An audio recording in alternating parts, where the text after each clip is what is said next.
Well, ladies and gentlemen, good afternoon to you. What an absolute pleasure to be here. Quick question, who here owns a Ferrari? Seriously, not a single one. A couple of weeks ago, I saw something that you don't see every single day. It was an accident between a Ferrari and a VW Golf. By the time that I arrived, the VW Golf was on one side of the road, and it was a little shorter than it was meant to be originally. And on the other side of the road was this, what used to be a 6'3" gleaming red Ferrari, but was now a 4'2", slightly more crunchy Ferrari. And you drive past that and you think to yourself, that's a really bad day for some wealthy individual. And it's not something you see every day. So I pulled my car over and I put a little comment on Facebook and I said, let's have a moment of silence for the mighty fallen, never again to go from 0 to 100 in 6.3 or 3.6 seconds. And the reaction that I got from some of my friends on Facebook was interesting. People said, they didn't say things like, what a shame, what a pity, oh, what a loss. They said, serves him right. And the hatred just kept on coming, one comment after another. How can he drive a car like that in a country like this? Our roads are wrong for it. He was probably drunk. One person stopped just short of accusing him of being a child molester. And it was fascinating to me just to see the level of hatred aimed at this Ferrari driver. Now, here's the interesting bit about it. The only information that I had put on Facebook was, there has been an accident between a Golf and a Ferrari. That's it. We don't know who was wrong. We don't know if it was the Golf driver who made the mistake. We don't know if a dog didn't run across the road and cause this thing. But what was interesting is it showed up a belief system that most of us don't even know we have. It's a bias against the rich. It's fascinating. Now, in a room like this, we are all studying and working toward building careers, building futures, becoming high net worth individuals. Let me ask you a question. Do you reckon you can become a high net worth individual at the same time as hating wealthy people? It's a self-limiting belief, and it actually gets in the way. But what's fascinating is that the kind of thinking that is handed down to us from generation to generation is invisible. It was once beautiful, wasn't it? And I'm not the only person who's actually seen this in motion. Anybody here watch Top Gear? Yes, yeah, absolutely. Top Gear fans, join me for a moment here. The rest of you can just go to sleep. Jeremy Clarkson says, in the United States, you watch a person drive by in a Bentley, and the reaction is, one day I'll be in one of those. And he says it's different in Britain. He says in Britain, you watch a guy drive past in a Bentley and you say, one day I'll have him out of that. That's a bit more sinister, isn't it? A little bit darker. And it's really interesting because particularly in South Africa, we have spent decades trying to unravel a belief system about racism that's been handed down from generation to generation. But we are not aware of other beliefs that are handed down to us, particularly beliefs about wealthy people. And here we all are chasing these goals and chasing these lives while at the same time feeling uncomfortable about talking about money or talking about wealthy people as though they are obviously evil, they come from the devil. Let's take a look at how this thinking is created, how it's generated, how it's handed down from generation to generation, and how it can stop you from achieving your goals. The point is to unravel it, get it out of our minds, excise it, be rid of it, be free of it, so that we can actually chase the goals that we have in life and become all God intended us to be. In my family, if you go back 2 generations to my grandmother, she used to work at an English manor house in Manchester. Has anyone here ever watched the show on TV, quite a mature show called Downton Abbey? Anyone seen it? No? Okay. The basic idea is you've got 2 sets of people. You've got the higher class folks who own this abbey. They're kind of semi-royalty in the United Kingdom. Then you've got the people downstairs who run everything. They do the cooking, they do the sweeping, the cleaning. It's the staff. My grandmother was part of the manor house, but she was not the people upstairs. She was the people downstairs. She was one of the maidservants who helped to keep this manor house clean. And if you had to see pictures of the way that they dressed at the time, it was the full old-style regalia. She had the little apron and the little maid's outfit and the little feather duster, and it's everything we think of as slightly kinky today. But of course, at the time, it was nothing like that. This was a woman who worked incredibly hard from dusk till dawn. This was a woman whose back was sore more often than not. This was a woman who, if you ever met her and put your hands on her hands, you'd find nothing but calluses. And most importantly, this was a woman who had no voice in the face of authority. Because the thinking back then, for both the lower classes and for women, was keep quiet, don't make waves, be a cog in the system. We don't want to know that you exist. We just want to see that your job gets done. And this is the kind of thinking that is then handed down from generation to generation. And what's interesting is that when my dad came along, my grandmother was looking for the best advice she could possibly give to him about work and wealth and how to make your way in the world. She went rummaging around in her mind and she came up with this gem, and it was the advice she gave to my dad. She said, "My son, get a trade. That way you will never starve to death." Who here has heard some variation of that advice? Yeah? Okay? A lot of us have heard things down those lines. There's nothing wrong with getting a trade. You can become a plumber and you can become very wealthy as a plumber. But listen to the second half of that sentence. Did she say, so that you can become all God intends you to be?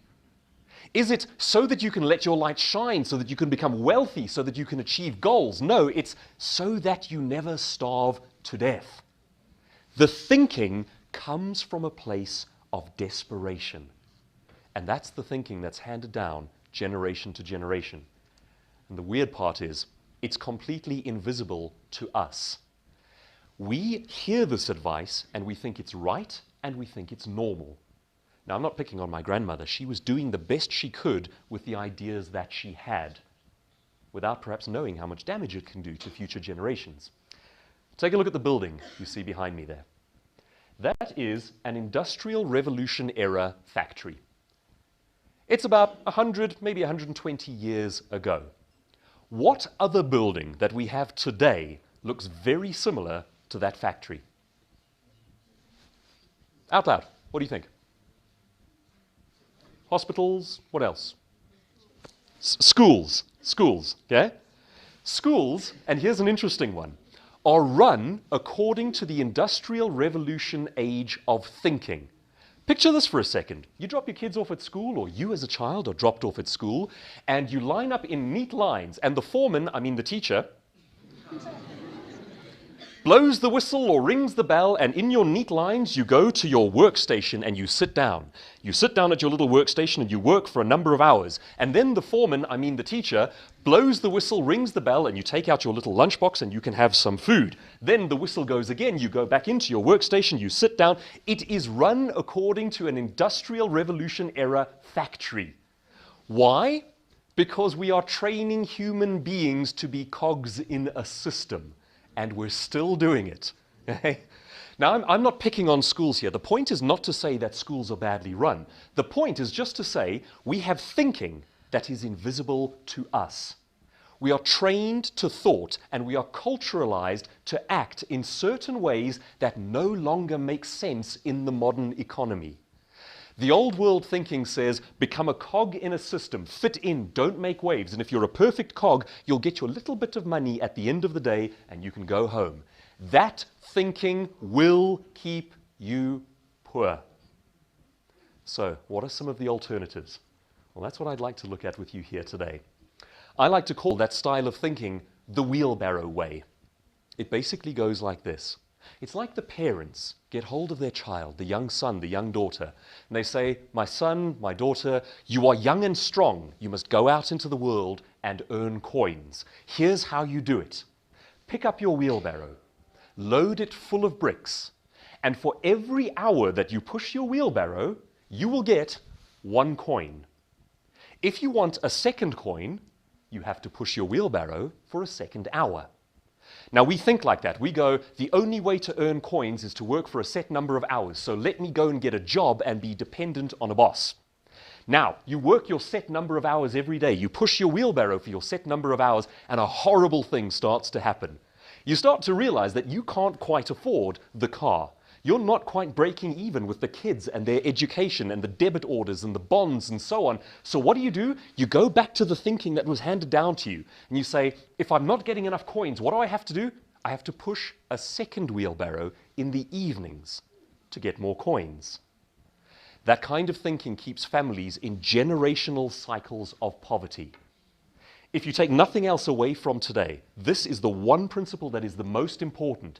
Do not tie your earning to the number of hours you work. You've got to separate those two, and I'll show you how today. But so long as we think a number of hours equals a number of coins, we are in financial trouble. Because as a human being, you only have so many hours in the day. The wealthy person's epiphany, the way of breaking out of this idea is this. Dump the bricks in your wheelbarrow. Get rid of them. Load your wheelbarrow up with gold.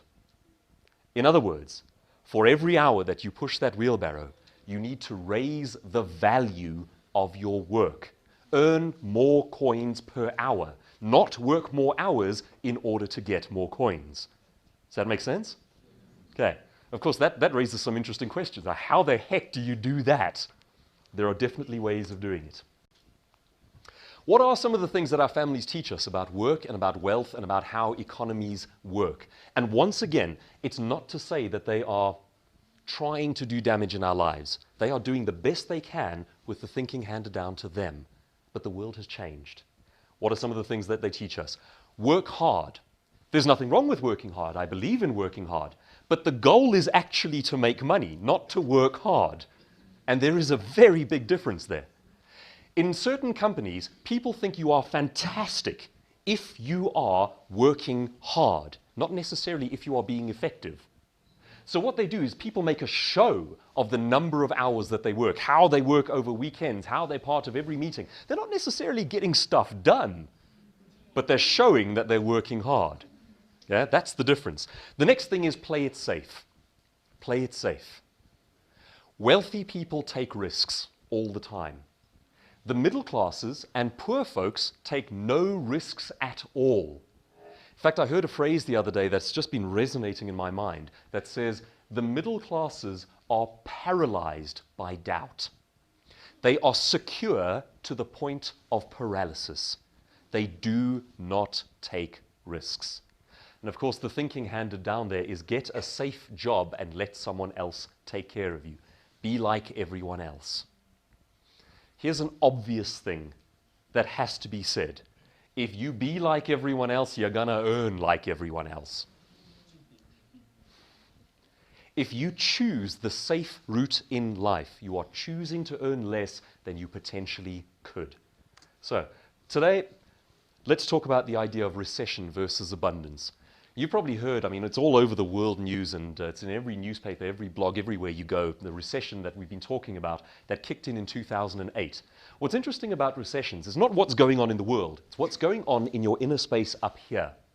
There are, for example, speakers in my industry who have decided that there is a recession and have earned a heck of a lot less as a result. Then there are other speakers. There's a particular guy in the States named Randy Gage, who said, in 2008, the world issued an invitation to go into recession, and I politely declined. And he says he's had his best year ever every single year since then. Because what happens is when we are told that there is a recession, we stop acting in ways that generate money because we believe that people aren't buying. We haven't discovered a recession, we have bought into the concept of a recession. There are certain companies who have had their best years ever since, right the way through this recession, because they simply don't believe in it. Today I'd like to share with you 8 epiphanies, 8 ideas, 8 ways of overhauling your thinking that have to do with work and wealth. And my promise to you is that they are going to be uncomfortable. I ain't here to make people feel good, but this stuff is massively important. It's important because we are still being taught the ways to work that are outdated. The world changes, but we're still practicing the old ways. If you do the Twitter thing, you're more than welcome to tweet about it as you go along. I see a couple of people grabbing their phones when you see the 8. Yeah? If you want to connect with me on Twitter, use @DouglasKruger. Yeah? You can say, this guy's talking a load of rubbish, or this is a valuable idea, or whatever. But I warn you, I'm going to close the doors and check every tweet before I let you out. I will find you. Epiphany number 1. Resenting the wealthy says more about us than it does about the wealthy. There's a phrase that my family always used to use.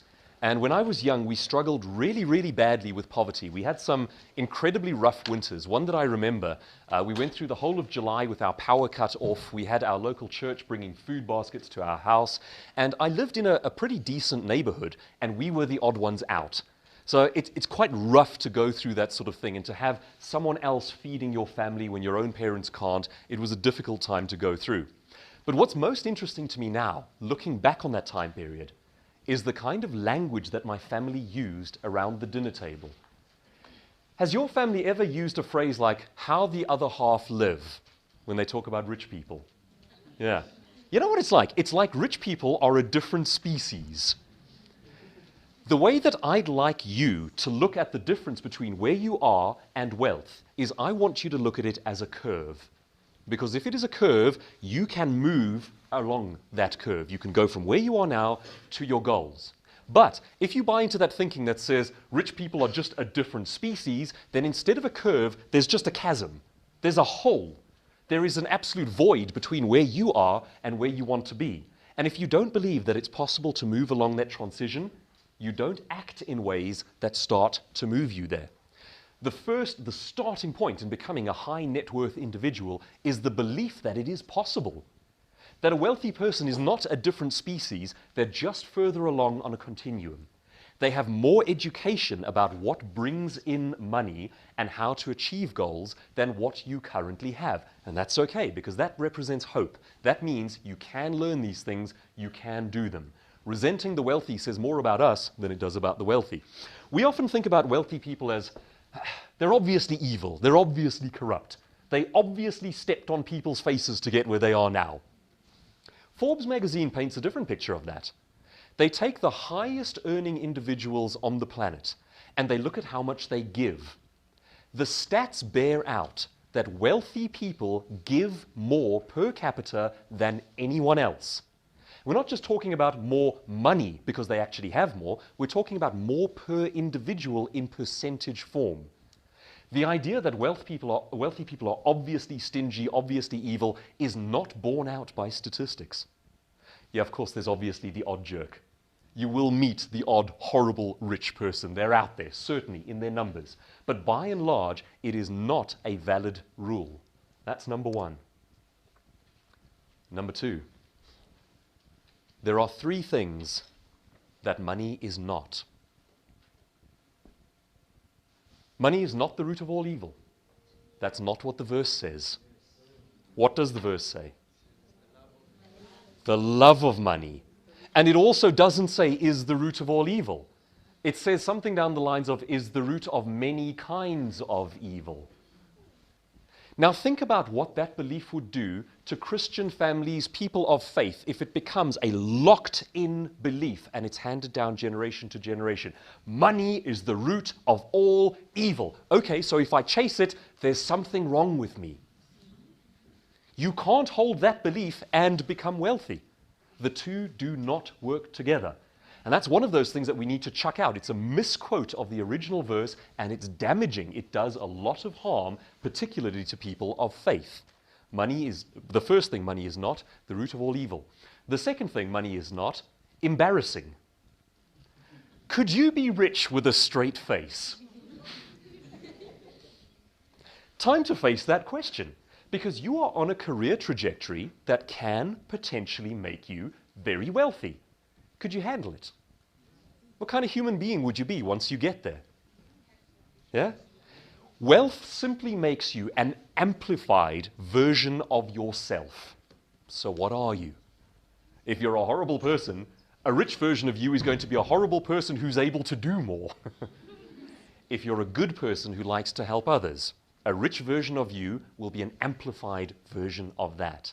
Okay? Money is not embarrassing. And if we are embarrassed by money, it changes a number of things. Around the dinner table as a family, we won't talk about it. No, no. The middle classes like to talk about how hard we're working. But we never talk about how to earn money or how to lose money, all of the rules of money. You get into the home of wealthy people and that's what they talk to their children about because they think it's important. Money is not embarrassing. We must talk about it. And number 3, you see that little pool on the screen there? Money is not finite. It is not finite. It is not a limited resource. If I take some over here, there's less for you. Money doesn't work that way. I have a friend who studied to be a doctor. She actually qualified. No, in fact, forgive me, I got that one wrong. She is a qualified lawyer, passed her bar exam. And what she then did, because she was married to a guy who was quite wealthy, she said, I'm not going to practice law. Because if I practice law, I get a salary, and that means slightly less money for other people. Folks, the thinking is wrong. She has the world's best intentions there, but what she's actually doing is failing to contribute a little bit to the total amount of money available. Work doesn't take money out of a system, it adds it to it. The more people we have running their own businesses, the more people we have selling, the more people we have doing stuff, the more there is for all. Bring your skill to this country. Bring your talent. Earn money for yourself. The more you have, the more there is in totality. It's also very interesting because in different countries, they think about the finite nature of money in different ways. Korea, about 10, 20 years ago, they decided that they wanted to do economic upliftment for the majority of their people. So what did they do? They took a look at America and they said, I reckon we can take on their car industry and we can take on their IT industry. Have you ever heard of Samsung? Yeah. Have you ever heard of any of the Korean car brands? Yeah. Hyundai and what's the other one? Kia. And they are absolutely conquering the world right now. Because what they've decided to do is to grow. Now, other countries around the world, and in fact, South Africa is a prime example. We go, uh-oh, there's a finite amount of money, so if we want to make some people rich, what do we got to do? We've got to take from others. Rather than growing the entire pool. Bring your skill, grow the country. We need entrepreneurs. We often talk about how much we need jobs. You can't falsely create a job. My next question to you is, why the heck would you want a job? You can't get wealthy in a job. But that's what we're taught as middle-class people. We're taught, be like everyone else, get a good, safe job. Okay? We'll talk about that one in just a moment as well. Number 3, represent yourself. Represent yourself. There's a fantastic book, and when I'm king of the world, I'm going to make it mandatory reading for everyone. It's called Outliers by Malcolm Gladwell. Anyone here read that? Yeah? I highly recommend it. Malcolm Gladwell, Outliers. He talks about the difference between people who fail and succeed in anything. And he talks about how in wealthy families, they teach their children something very different to what is taught in middle class and poorer families. And it's just how to interact with authority. The middle classes and poorer people are taught to fear authority.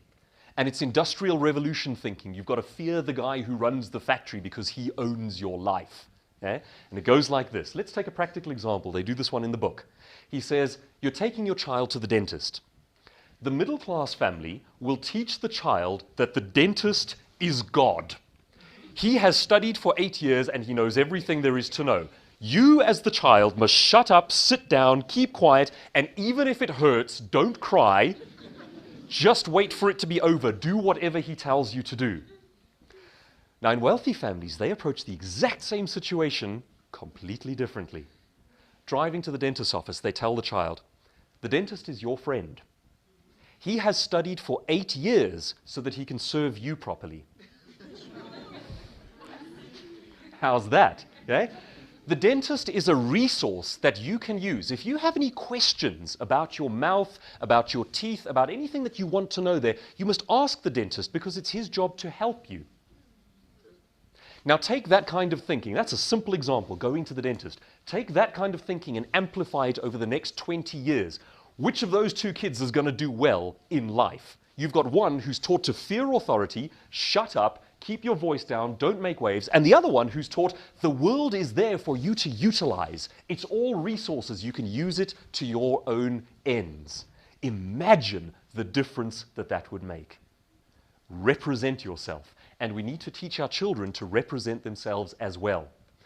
We have been conned into an industrial revolution myth that says authority is in charge and knows best, you must shut up and do what you're told. You must be a cog in a system. And as long as you are doing your job perfectly and not making waves, you'll be fine. That thinking is 100 years outdated. We cannot teach it any longer. Number 3. Number 4, inspired ideas. This is one of my favorites. As you go about building your career, there are the things that you need to do on a day-to-day basis that slowly, gradually move you up that curve toward wealth. And if you keep doing them slowly and consistently and gradually every single day, ultimately your life is going to improve. And you must do those things. However, from time to time, we get that one inspired idea, that crazy thought, that thing that pops into our heads and we go, what if? And it's those ideas which in one go can add an extra zero to your income. You must have them, you must act on them. I'll give you a simple practical example. In 2006, I had a book published on public speaking, and it went through a traditional publisher in Cape Town. It went into the bookstores and sold for about 150 Rand a book, of which I got 8 Rand 75. That's how much the author actually gets. Still, I was really chuffed to have this book published, and it's a bit of credibility for me as a speaker, and it did bring in some money. Now, one of my professional speaker friends said, Doug, don't do it that way. The next time you write a book, publish it yourself. You pay for the printing, you pay for everything, and sure, it's a bit of money up front, but after that, you can sell the book at a complete profit. And I had this inspired idea. I thought, wait a minute, what if you took that one step further?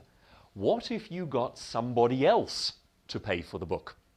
So I literally walked in the front door of one of my biggest clients, Old Mutual, Fairbairn Capital, and I spoke to one of the directors, and I said, how do you feel about giving me 150,000 Rand?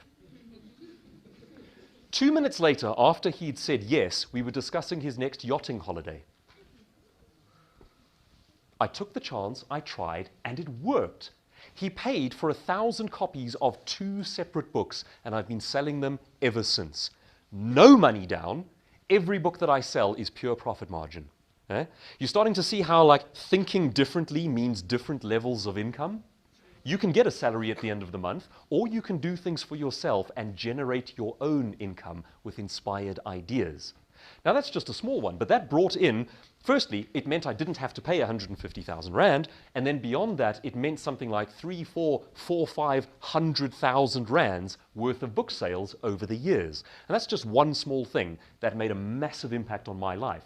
But I had to represent myself, I had to have the idea, I had to walk through the door and just have the gumption to try, to ask, to not be a cog in a system that just does its function perfectly, to be a human being with a face and a voice and thoughts, creative ideas and an opinion. And that can change the scale of your income. That's number 4. Number 5. Number 5 is an abstract idea. Leaving the ranks of the poor may mean leaving the ranks of the poor. Does that make sense? Okay, we'll in a moment. A while ago, I was driving past a particularly poor area. It was one of these places where on the side of the road you see these dogs with this sort of ribs sticking out, and I mean it's all dust and poverty and hardship. And you know, I look at that sort of thing and it saddens me that human beings still have to live under conditions like that. You know, you think about it, as a species, we're at the level where each of us, I mean, how many people around the room are holding personal computers in their own hands in the form of a phone or an iPad or whatever the case might be? We have that kind of technology. We send satellites out into space. We are able to take a photograph of Earth from millions of miles away and then send it back through the void and look at that picture. We have astonishing levels of achievement, and yet we still have families who don't have enough to eat every day. That's awful. Now, I happened to be on my way to a conference where I was speaking about an entrepreneurial idea, how to make money. And I thought to myself, just a mental exercise. If I was stripped of all of the stuff that I use every day, the suit, the car, the equipment, the bits and pieces, the toys, if I was stripped of all of that and just left with my knowledge, my wits, and my education, and put into this scenario, living in abject poverty, could I get back out? Could I get back out and back to my own life? What do you think? And could you? Yeah? Okay. Most of the people around this room are kind of saying yes. Now that's an interesting thought. Let's take that thought one step further. If I had to take a high net worth individual, someone who does drive the Ferrari, the Lamborghini, someone with their own private helicopter, with their own business, whatever the case might be, and I transplanted them into your life, do you think they would be able to get back out? If we say yes to that, then what we're saying is the gap between where you are and where that person is up here. Isn't that a horrifying thought? But at the same time, it represents hope because it means it can be done. It means that the thought is out there, the ideas are out there, the knowledge, the education is available. It can be done. Leaving the ranks of the poor, however, may mean leaving the ranks of the poor. My thought process went like this. I thought maybe I'd start up a small company, something that doesn't require a lot of startup capital, maybe a little store, maybe I'd get other people to work for me. And then I kind of stopped and I thought to myself, that's not what I do. The first thing I do is to physically leave and go somewhere else. Why? Because often in situations like that, the thinking is depressed. And it's not to point fingers or to point blame. I mean, I've been in a family that has gone through extreme poverty. But when you've had generations of poverty, it's almost impossible to believe it's possible. The thinking becomes depressed. There's a speaker in the States these days who has an interesting concept, and I believe it. He says, you are likely to be about as wealthy and about as successful as the average of the 5 people closest to you. Think about that for a second. Who are your closest 5? It's likely to be probably something like mom, dad, best friend, boss, teacher, something down those lines. Chances are it's those people. How wealthy are they? I'm sorry to ask the question, but apparently those stats bear out. Because what happens is we get involved in an ecosystem of thinking. And we all affect one another with our level of aspiration, our level of ideas, our thinking about work and wealth. And we all average each other out. There's something you can do about this one. You don't have to dump your mom. Okay? You don't have to dump the best friend, anything down those lines. What it is saying is we do need to associate with highly successful individuals. We need to expose ourselves to that kind of thinking. Unless we do, we are not going to lift ourselves up. But the thinking is out there. And quite often, people are quite willing to be mentors, friends, to share answers, share ideas. Sometimes they're not. It's always worth asking, worth the approach. You are likely to be about as wealthy or about as successful as the average of the 5 people closest to you. Here's an uncomfortable question. Is your state's thinking keeping you poor? Can you think of one policy, just one, that we have in this country that tries to help people but actually promotes poverty? Anyone? Social grants, yeah. Think about it this way around. What a great idea. You've got a young mom who falls pregnant, has a couple of kids. She's on her own. She has no way of earning an income. So what we do, we give her some money. Brilliant idea. Except, then of course the opposite happens. You have a young woman who goes, you know what, I'd like some money. So I'm going to become a young mom in order to get it. Is that likely to help them to become incredibly prosperous? No. Is your state's thinking keeping you poor? Number 6. Your positioning determines your pay scale. It is not the quality of your work that determines your income. You can be the best in the world at a certain thing and be out-earned by someone who is not the best in the world. Your positioning determines your pay scale. Let's put this in very simple terms. If you're the celebrity of your industry, you're going to out-earn the non-celebrity of your industry, even if that guy's better at it than you. Let's take, for example, anyone here watch the cooking show with Nigella Lawson? Seen her on TV?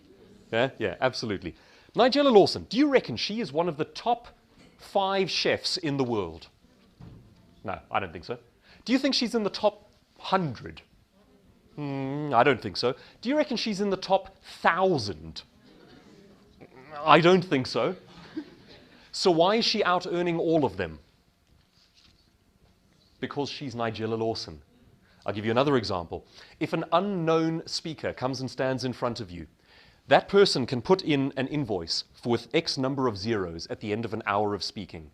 Richard Branson walks into the room and chats with you for 5 minutes. They will add 3 more zeros to his fee. It's not because he worked harder, and it's not because he's a better speaker. It's because he's Richard Branson. You need to be the icon, the expert, the celebrity, the big name in your industry. Now, here's where most people get it wrong.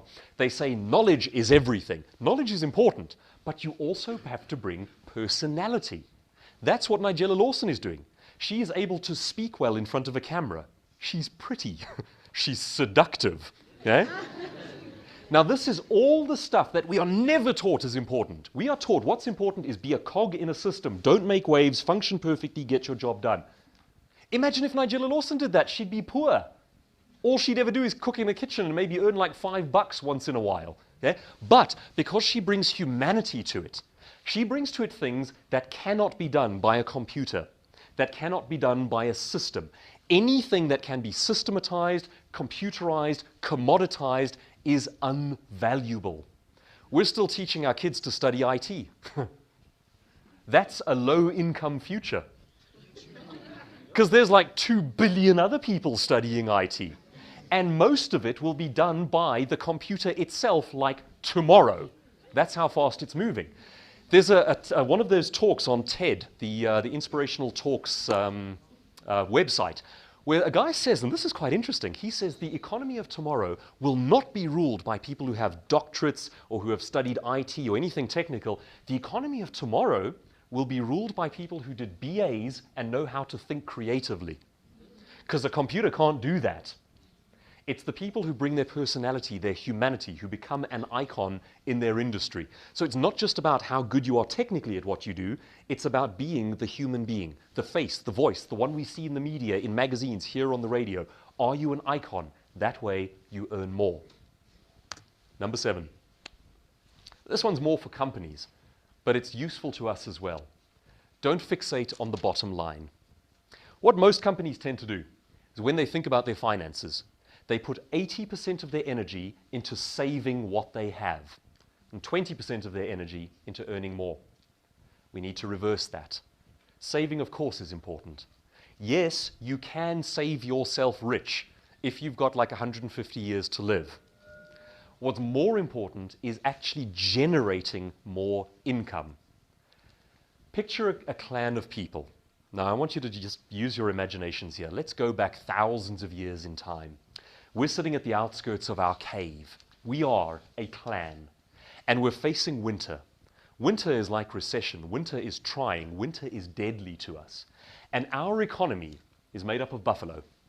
We eat them to survive. We wear their coats in order to survive this horrific winter. The hunters have been out into the field, and good news, they came back with 3 buffalo. But 3 buffalo is not quite enough for our entire clan to make it through the winter. We technically need more.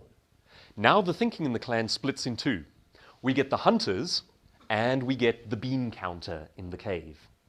And the bean counter says, what we have to do is take those 3 buffalo and conserve them, preserve them, make them last, save them so that we get through the winter. The hunters see it differently. They say, no, give us one of the buffalo to eat. And using that strength, we will go back out into the field and we will get more buffalo so that we can make it through the winter. All big organizations have this split between the bean counter and the buffalo. and sometimes it destroys entire companies. Okay? My belief system says this: it doesn't matter how well you save your buffalo if you don't have enough buffalo. Saving effectively is only going to mean you'll starve to death slower. You need more buffalo in the system. In other words, you need to put 20% of your energy into saving your money and 80% of your energy into generating more money. That's the way we need to think. Saving is important, but it's not all important. Middle-class thinking says the most important thing to do is save. Sure, if you're going to live for 150 years, brilliant idea. Number 8. Randy Gage, the US speaker, recently wrote a book called Risky is the New Safe. The alternative applies. Safe is the new risky. We've been taught for generations that to play it safe, you get a job and don't make waves. I contend that that is the most dangerous thing that you can possibly do, because you are taking all of your eggs and putting them in one basket. You are taking your life, your future, your career, your spouse, your children, your medical aids, your debit orders, your entire life, putting them into one basket and handing them to a person whose first concern is not your welfare. That sounds pretty dangerous to me. Also, 60, 70 years ago, people did go and get a job and work for 40, 50 years and retire safely. Does that happen anymore? Heck no, it's just not the reality. Most companies these days, if you've got a job, you have 31 days of safety. That's it. Now, let's look at this differently. People say being an entrepreneur is risky, being your own boss is risky. Well, Forbes magazine says the only people who are wealthy are their own bosses. Okay? The next thing is, if you as an entrepreneur try 10 big, crazy, inspired ideas, and 8 of them fail, you got 2 of them working. Now you go out there and you try another 10 big, crazy, inspired ideas, and again, 8 of them fail. 2 of them work. Now you're up to 4 things that are bringing in income. You go out there, 10 big things, 8 fail, 2 more, you're up to 6 different things that are bringing in income. For myself as a speaker, I now have multiple income streams. I speak, I train, I sell books, I sell DVDs, I do media appearances, multiple streams of income, much, much safer. Risky is the new safe. Safe is the new risky. And the more we buy into the old Industrial Revolution era idea that having a boss take care of us is safe, the greater the danger we put our own lives in. Risky is the new safe. Safe is the new risky. I believe that risk aversion is one of the things that paralyzes most of the people in the middle class. Your average high net worth individual has been bankrupt 3 times. How scary is the idea of going bankrupt to you? Yeah? To them, it's a matter of course. They've tried big, crazy things. They've tried building up businesses, and they've utterly, utterly failed. But to them, it's only part of the process. And they do something interesting, and I'd like to invite you to do this. They give themselves permission to fail.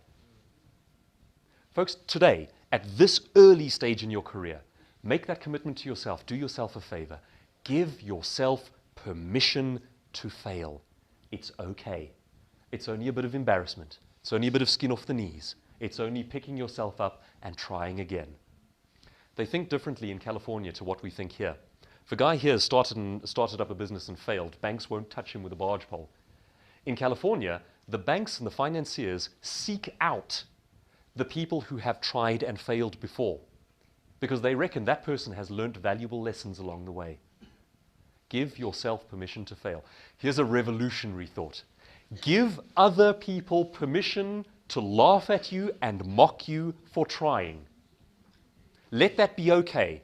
Say, I know my family's not going to understand. I know my friends are going to laugh at me. They're going to tell me this is crazy, you should play it safe and get a job. Give them permission to think that way. Give them permission to laugh at you. Give yourself permission to try and fail. You need the space, you need the leeway. Be kind to yourself. My final parting thought for today is just this. You are not separated from your goals by a number of years. You are separated from your goals by a number of actions. And that's completely different. Years. Years are an abstract concept. That's like saying 10, 20 years from now, I'll be wealthy. It's not up to years. It's up to you and your actions. That puts the ball back in your hand. That gives you control. That gives you the power. You are not separated from your goals by a number of years. You are separated from your goals by a number of actions. The word is, as a man thinks, so is he. So ladies and gentlemen, don't think poor. May God bless you and may you prosper.